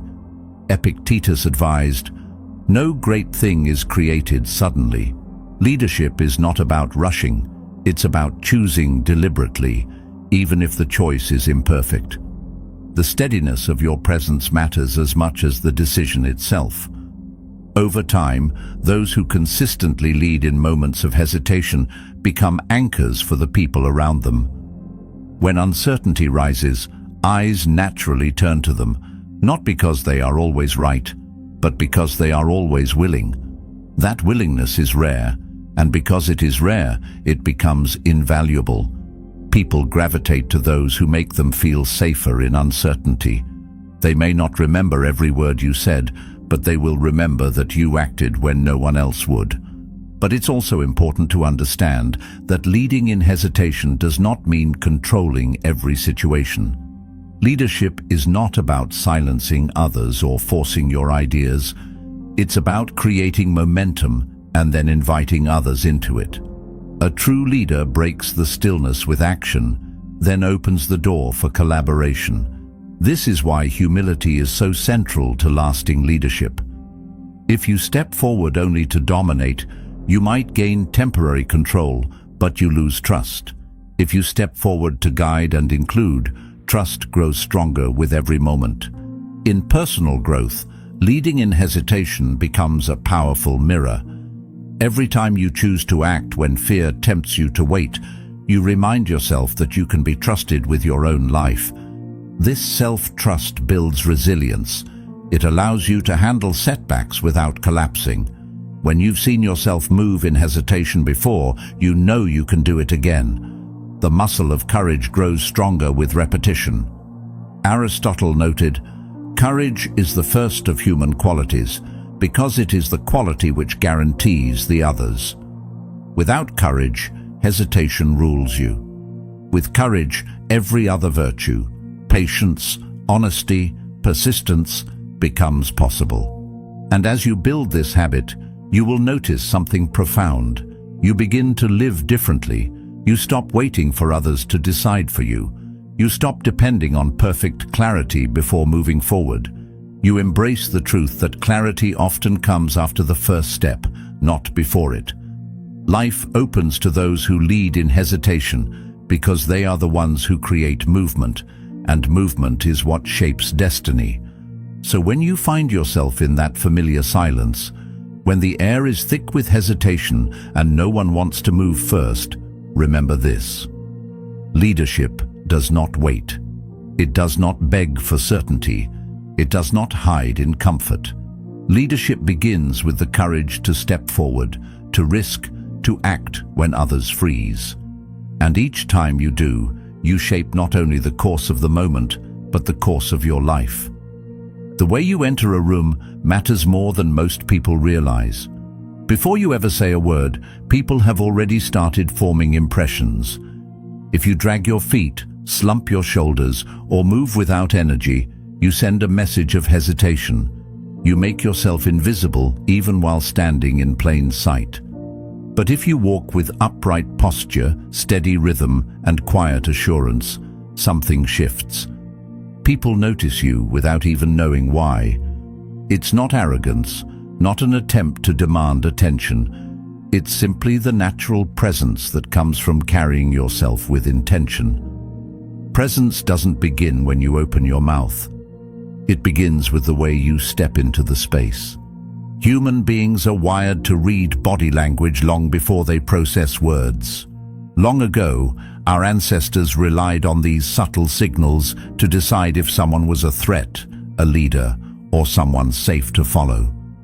That instinct hasn't disappeared. Today, people may not consciously think about your walk, but they feel it. They register the confidence in the way you move, the steadiness in your posture, the rhythm in your stride. Carl Jung once said, "You are what you do, not what you say you'll do." Every step you take into a room is a quiet doing. It speaks louder than promises, shaping the way others experience you before you have the chance to explain yourself. When you walk with intention, you align your inner world with your outer expression. You don't just stumble in, you arrive. There's a sense of presence in the way your head is held, in the way your shoulders are set, in the quiet rhythm of your breath. That presence tells others that you are not rushing through life absent-mindedly, but that you are awake, grounded, and aware of the space you're entering. Think of how differently you feel when you move with awareness. On the days you slump and shuffle, the world feels heavier, conversations feel harder, and confidence feels distant. But when you walk upright, as though each step matters, your energy shifts. You feel more focused, more capable, more engaged. The body influences the mind as much as the mind influences the body. Seneca observed, "We suffer more often in imagination than in reality." Often, we imagine that confidence comes only from internal belief, but reality shows us that action, the way we move, breathe, and carry ourselves, creates that belief. Intention in movement builds intention in thought, and the impact doesn't stop with you. Others react to what you project.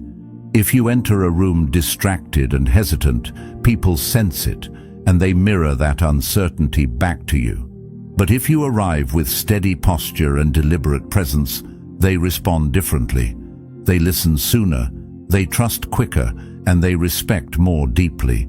You don't need to speak louder to be heard. You need to carry yourself in a way that says, without words, "I belong here." This is why leadership and presence often begin long before the first word is spoken. Walking with intention also creates momentum. The way you enter a room sets the tone for what follows. If you walk in timidly, you start behind, struggling to catch up. If you walk in with steadiness, you begin ahead, carrying the kind of presence that makes people pay attention. There's a subtle but powerful truth here. People decide who you are long before you finish your first sentence. Not because they're shallow, but because human beings are constantly reading signals. They notice whether you hesitate or whether you stride. They notice whether you collapse inward or expand outward. They notice whether you drift into a space or whether you arrive. Presence is not about dominating others. It's about showing respect for yourself and for the moment by walking into it with intention. Even silence becomes easier to carry when your body is intentional. Imagine standing in front of a group, waiting to speak. If your posture is weak and your movement restless, the silence feels awkward.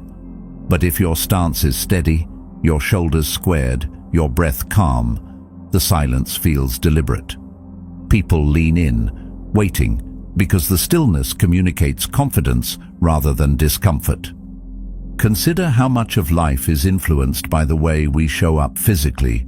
Job interviews, first dates, group meetings, even casual encounters in public spaces, all of them begin with presence. The walk into the room, the way you carry yourself as eyes turn toward you, the intention in your body before your words arrive. If you treat these moments as unimportant, you throw away opportunities. But if you practice intention, you set yourself apart instantly. You become memorable not because you shouted, but because your presence spoke for you. This doesn't mean faking something you're not. Walking with intention isn't about pretending to be invincible or puffing yourself up with false bravado. It's about aligning your posture and movement with the truth you want to live by. And the ripple effect is enormous. When you walk with intention, you inspire others to rise to the moment as well. People are drawn to steadiness. They sense it and respond to it. In a world filled with distraction, scattered energy and restless motion, the person who moves deliberately stands out. They become the anchor others look toward. Ultimately, the way you walk is the way you live. It reflects whether you drift aimlessly or move deliberately, whether you collapse inward or expand outward. Every step carries a message. You cannot always control the circumstances of a room, but you can control how you enter it. And that choice, step after step, day after day, shapes not only how people see you, but how you begin to see yourself. So the next time you step into a room, remember this: presence begins before you speak. Let your posture, your rhythm, your breath, and your intention declare the respect you carry for yourself. Because when you walk with intention, you don't just move through spaces, you change them. And when you change enough spaces, you begin to change your life. Most people fear silence. They rush to fill every pause, stumbling over words just to avoid the weight of quiet. But silence, when owned, becomes magnetic. It is not emptiness, it is presence. A pause before speaking amplifies your words. A pause after a question creates room for honesty. Silence is the invisible frame around everything you say, giving shape and meaning to the message. When you can sit with it comfortably, people sense something rare: composure. And in a world that rarely slows down, composure is unforgettable. Consider the difference between someone who rambles nervously and someone who speaks with deliberate pauses. The first seems unsettled, as if trying to escape their own thoughts. The second seems grounded, allowing the silence to work for them instead of against them. This is why silence used well creates authority. The reason so many people fear silence is that it feels vulnerable. A pause exposes you. It forces you to stand present without distraction. And presence can feel terrifying because it means you cannot hide. Yet this is exactly why silence is so powerful. It strips away the unnecessary and reveals what is real. Marcus Aurelius wrote, "The nearer a man comes to a calm mind, the closer he is to strength." To hold silence without panic is to show that your calm is stronger than the urge to rush. It proves that you do not need constant sound to justify your place in the room. Think of great speakers. Their power doesn't come only from their words, but from the spaces between them. They pause before making a key point, allowing anticipation to build. They let silence linger after a question, forcing the audience to reflect. Those moments feel charged, almost electric. The words hit harder because they are given space to echo. Silence turns speech into music. Without it, everything is noise.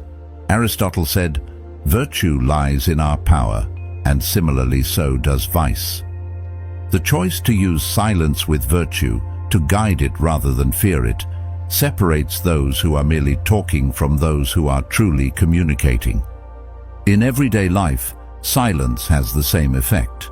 In conversations, a well-timed pause communicates that you are listening, not just waiting for your turn. When someone finishes speaking, resisting the urge to jump in immediately shows respect. It tells them you are letting their words land. And when you do speak, the delay makes your reply feel more thoughtful. Silence also protects you from regret. Many conflicts escalate because people speak too quickly, letting raw emotions spill out. But a pause, even just a breath, gives you control. It allows time to choose your words carefully. But silence is not only defensive, it is also creative. In the gaps between noise, new ideas emerge. A mind constantly filled with chatter rarely produces depth. It's in stillness that insight rises. Silence also has a way of unsettling others, not in a hostile way, but in a way that draws attention. When you don't rush to fill the air, people notice. They lean in, wondering what you're about to say. They sense that your words must matter because you're not desperate to release them. This subtle shift gives you control in conversation. It makes you the one who sets the rhythm instead of being swept up in the rush of others. Presence grows stronger because silence magnifies it. Even in disagreement, silence can be powerful. When someone challenges you, the natural instinct is to defend yourself instantly. But if you pause, calmly, deliberately, you send a different signal. You show that you are not rattled, that you're considering your response. The silence itself becomes a statement of confidence. People notice composure more than rebuttals. To pause instead of panic is to lead with strength. There is also a physical element to silence. It is sharpened by the way you carry yourself. A pause delivered with restless fidgeting looks like uncertainty. A pause held with steady posture feels like authority. The body anchors the silence. If your eyes are calm, your breath steady, your shoulders relaxed, silence no longer feels like absence. It feels like presence. Jung's insight reminds us here, what feels chaotic can, with awareness, reveal hidden order. By aligning body and silence, you create that order for others to feel. Silence doesn't mean detachment. It doesn't mean ignoring people or withdrawing from connection. It means respecting the weight of words enough to not waste them. It means letting the right words arrive at the right time. Aristotle described wisdom as knowing how and when to act. Silence is the pause that gives space for wisdom to act.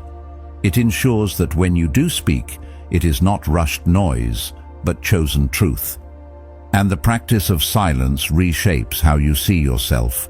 When you realize you can sit in quiet without fear, that you don't need constant validation or filler, you begin to trust yourself more. Self-respect deepens because you know you can rely on your own presence, not just your performance. Marcus Aurelius reminded himself daily to be like the rock that the waves keep crashing over. It stands unmoved, and the raging of the sea falls still around it. Silence is that rock. It steadies you in the crashing noise of the world. So the next time you feel the urge to fill a pause with meaningless words, resist it. Let the silence stretch a little longer than feels comfortable. Notice how people respond. Notice how the weight of your presence increases. And when you do finally speak, let your words carry the strength of having waited, because silence, far from being a void, is one of the most powerful tools you possess. It magnifies your presence, amplifies your words, and reveals your confidence more clearly than noise ever could. Clothes don't create character, but they broadcast it.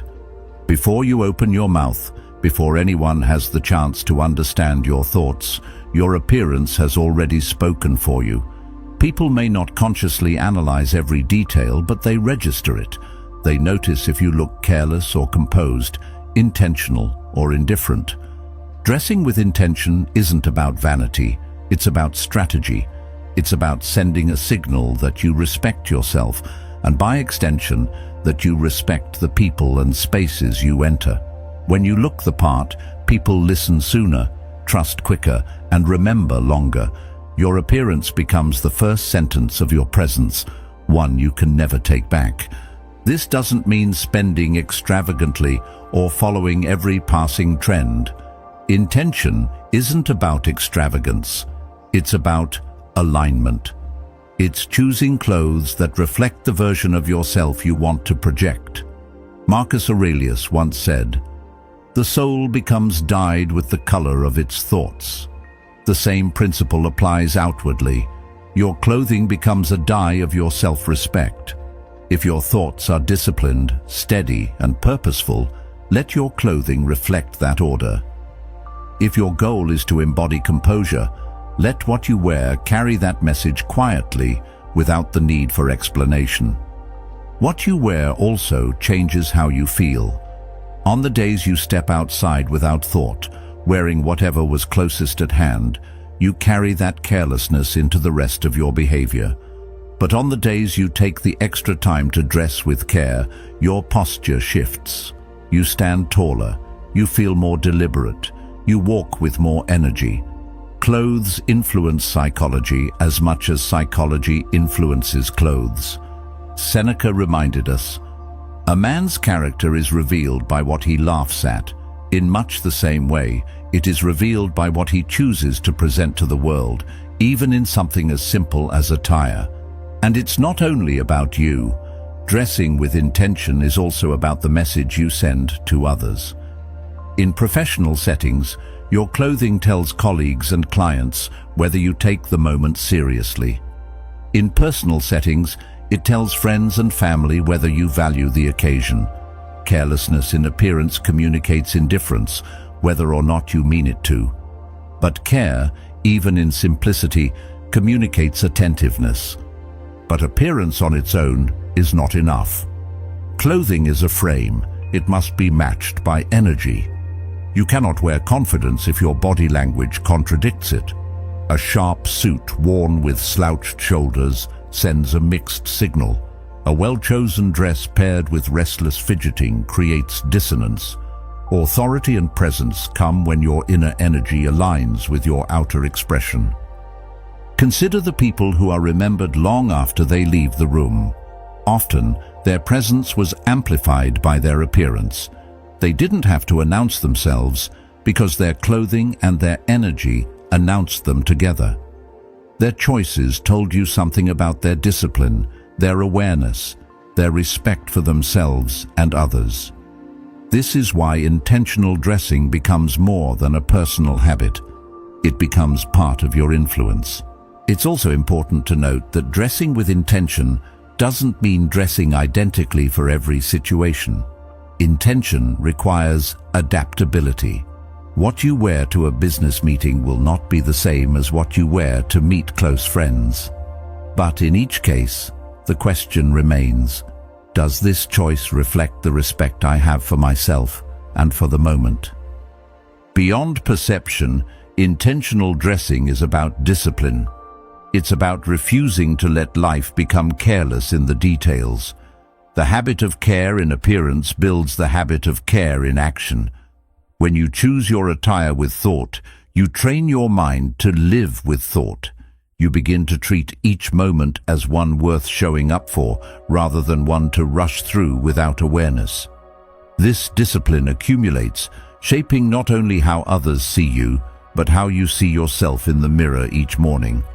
There's also a humility in intentional dressing.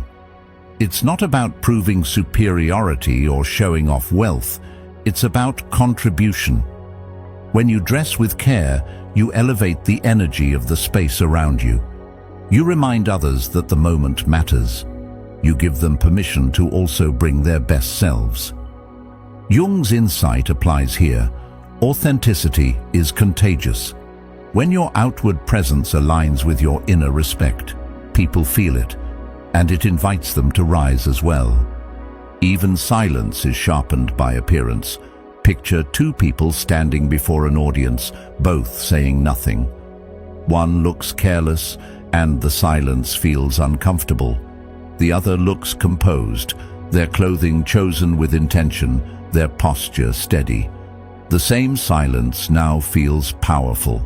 The difference lies not in the sound, but in the frame. Clothes don't create character, but they broadcast it. And when they broadcast discipline, silence itself gains weight. Ultimately, dressing with intention is not about fabric, it's about identity.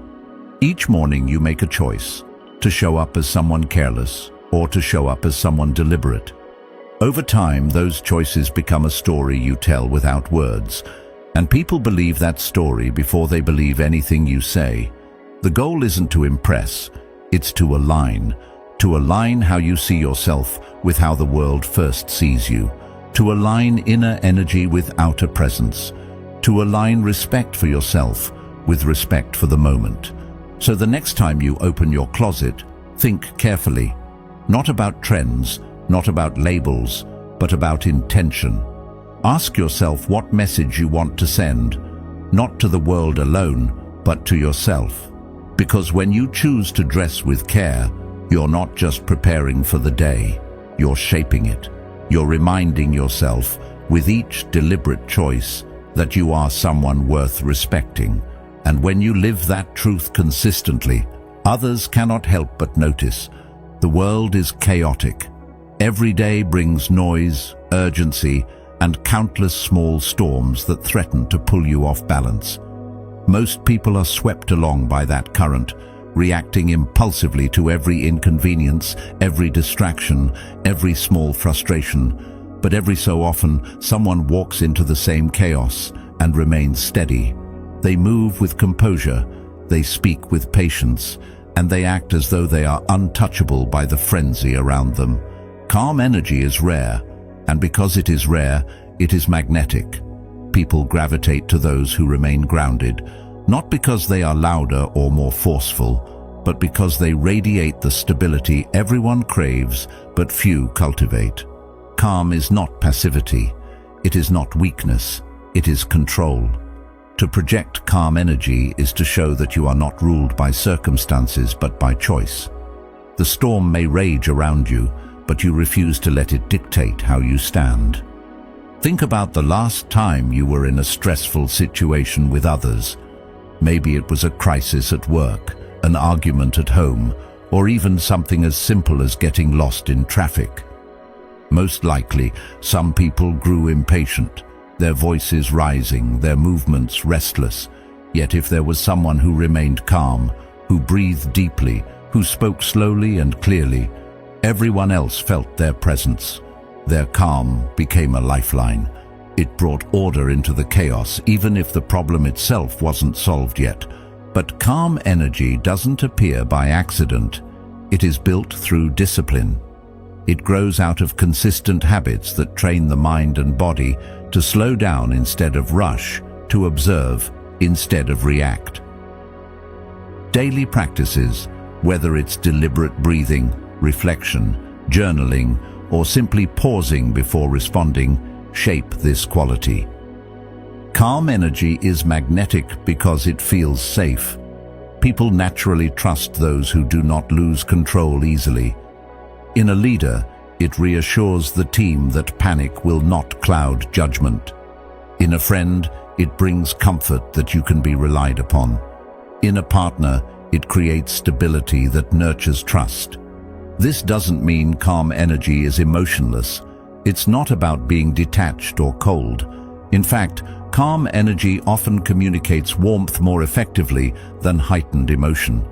It allows you to be present without being overwhelmed. It shows that you can listen fully without rushing to defend yourself or dominate the conversation.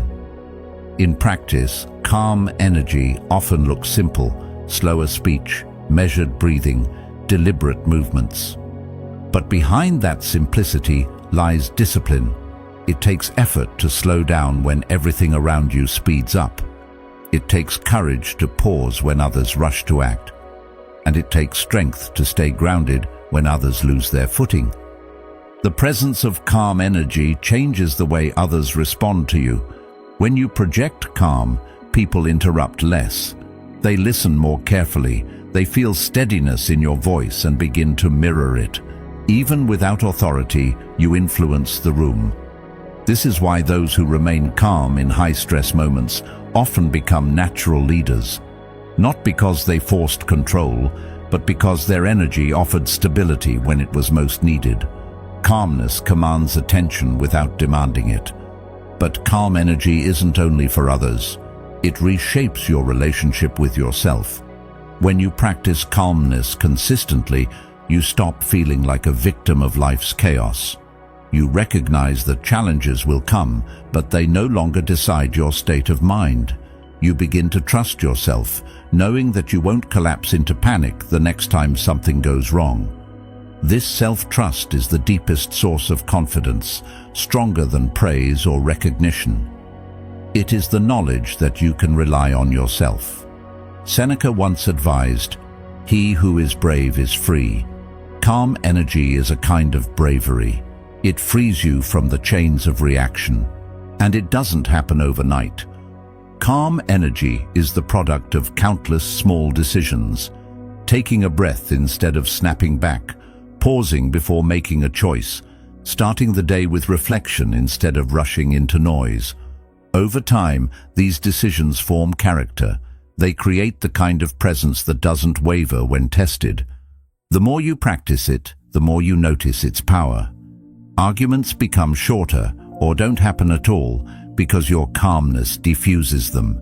Stressful days feel manageable, not overwhelming, because you don't let them dictate your state. Even silence, once feared, becomes a tool you can use comfortably. Calm energy strengthens every other part of presence. It enhances your tone, your posture, your eye contact, your conversations. It ties everything together into a steady force that people cannot ignore. So when the world spins faster, when noise rises, when frustration tempts you to rush or lash out, pause, breathe, slow down. Let calmness be your response. Because calm energy is more than composure. It is power. It shows that you are not ruled by chaos, but by choice. And nothing communicates quiet authority more than that. Confidence isn't built in one moment of bravery. It doesn't arrive like lightning, striking once and leaving you transformed. It is built in the quiet, consistent rhythm of repetition. Every time you look someone in the eyes, every time you choose to greet first instead of waiting, every time you slow your speech instead of rushing, every time you confront something you would normally avoid, you are laying a brick. One brick may not look like much, but 1,000 bricks laid with intention form a foundation strong enough to carry the weight of a new identity. This is why repetition matters. It doesn't just create habits, it creates the person you become. People often search for grand turning points, the single bold act that will erase their insecurity and replace it with confidence. But that's not how real change works. The discipline of repetition is difficult because it feels unremarkable.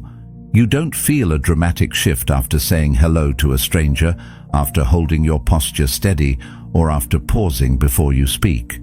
But over time, these small repetitions stack.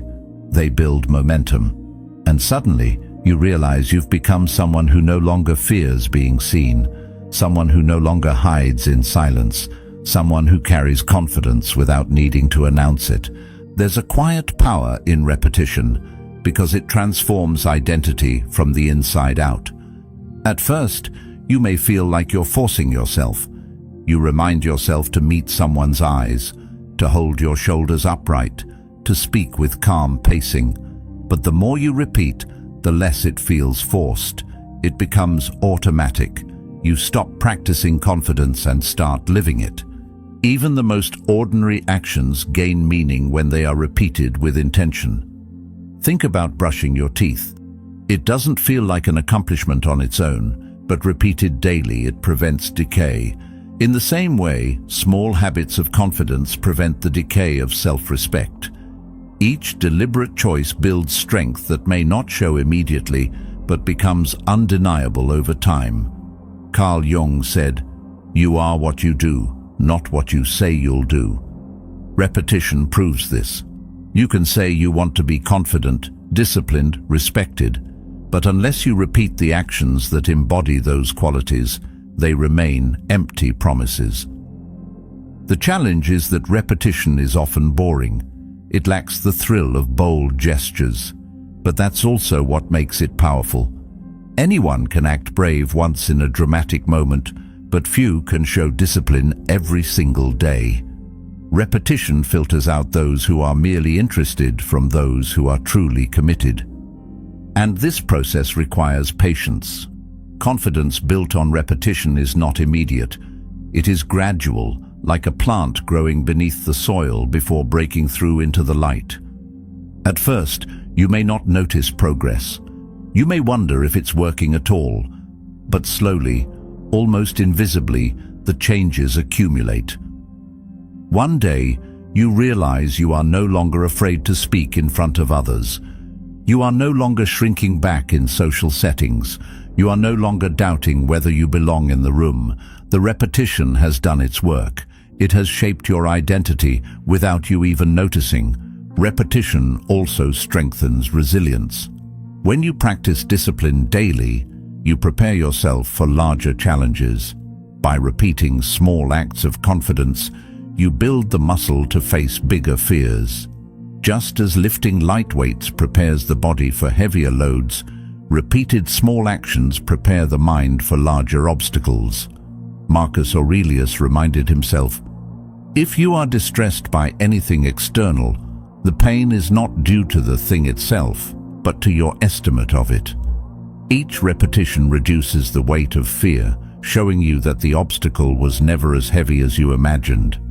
The discipline of repetition also creates trust. People begin to notice your consistency. They see that you don't just speak about growth, you live it. In a world full of people who promise but rarely deliver, consistency becomes rare and therefore valuable. Others start to rely on you because they know you won't falter when things get hard. But perhaps more importantly, you begin to rely on yourself. Self-trust deepens with each repeated act of discipline, and that trust is the root of unshakable confidence. Repetition doesn't mean rigidity. It doesn't mean you repeat the same motions blindly, without thought. The discipline of repetition is about conscious practice. It's about showing up fully each time, even in the ordinary. This is what separates routine from ritual. Routine is mindless. Ritual is mindful. When you treat each repetition as meaningful, you begin to find depth even in the simplest habits. The morning greeting, the deliberate breath, the slow and steady word, each becomes a small act of self-respect. And in time, repetition redefines who you are. You stop saying, "I'm trying to be confident," and you start realizing, "I am confident." The actions have carved a new identity. The discipline of repetition is not glamorous. It doesn't draw applause or create headlines, but its impact is undeniable. Confidence built through repetition is durable. It doesn't shatter at the first sign of criticism. It doesn't vanish when the crowd isn't watching. It holds steady because it is rooted in countless small victories that no one saw but you lived. And those victories accumulate into a strength that feels natural, effortless, and real. So when you think about building confidence, don't look only for dramatic acts of courage. Look at the small things you repeat every day. They are the bricks, they are the foundation, and over time, they build not only habits, but identity. A confident life is not the result of one extraordinary moment. It is the result of ordinary discipline, repeated consistently until it becomes who you are. Confidence isn't a mask you put on for the world. It's the steady rhythm of how you live each day. Every look, every word, every choice builds the person you are becoming. And when you choose presence, intention, and discipline, you create a life that commands respect without ever asking for it. If this message spoke to you, I invite you to continue the journey. Watch one of the videos on the screen now and keep building the strength that no one can take from you. Thank you for being a part of Stoic Journal. Your growth, your presence, and your resilience matter here